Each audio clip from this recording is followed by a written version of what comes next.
Hello. Today I'd like to talk to you about socialism and what exactly is the root problem with it.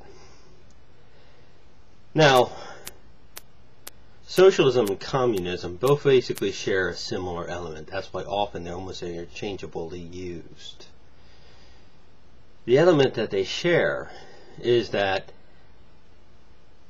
if everyone worked together for common goods, then we as a people would flourish and be better off. Now, the problem with that is we each have a different idea of what better off actually is. So, when the socialist acquires power, they don't actually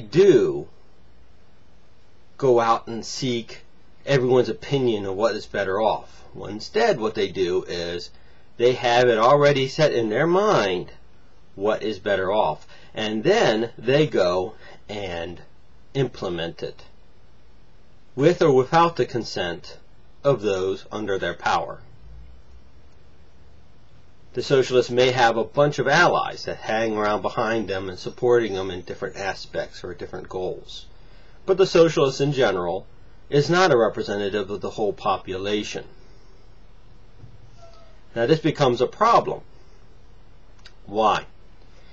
Because a socialist believes he knows what is best for everyone, from protection against man-made global warming, saving the environment, universal health care, what care should be taken, how many people should be on Earth, what you should drive, what kind of fuels you should use, where you should live, how you should live, what you should eat, and a grocery list, a litany of things that they have in their mind already that tell them what you should be doing.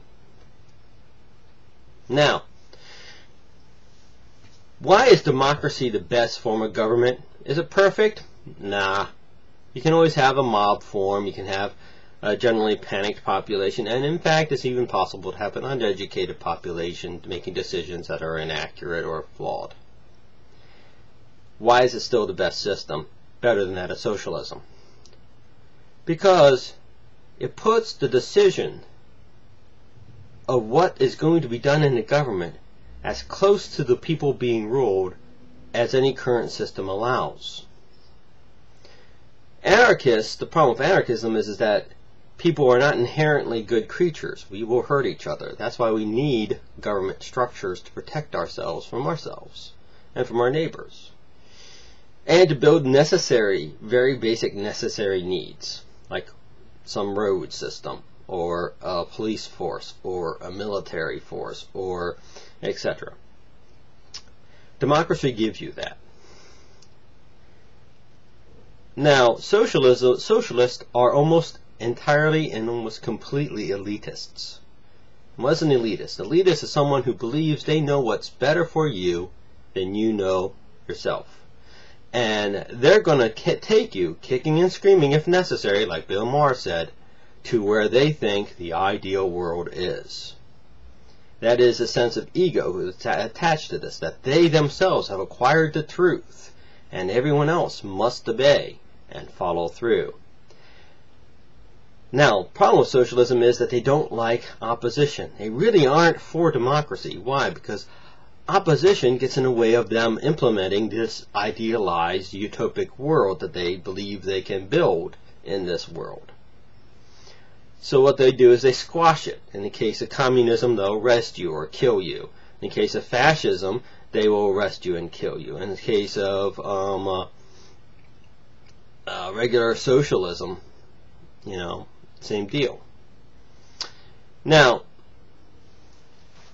what is it that makes people think they should have a right to say what other people do in their lives? I don't know.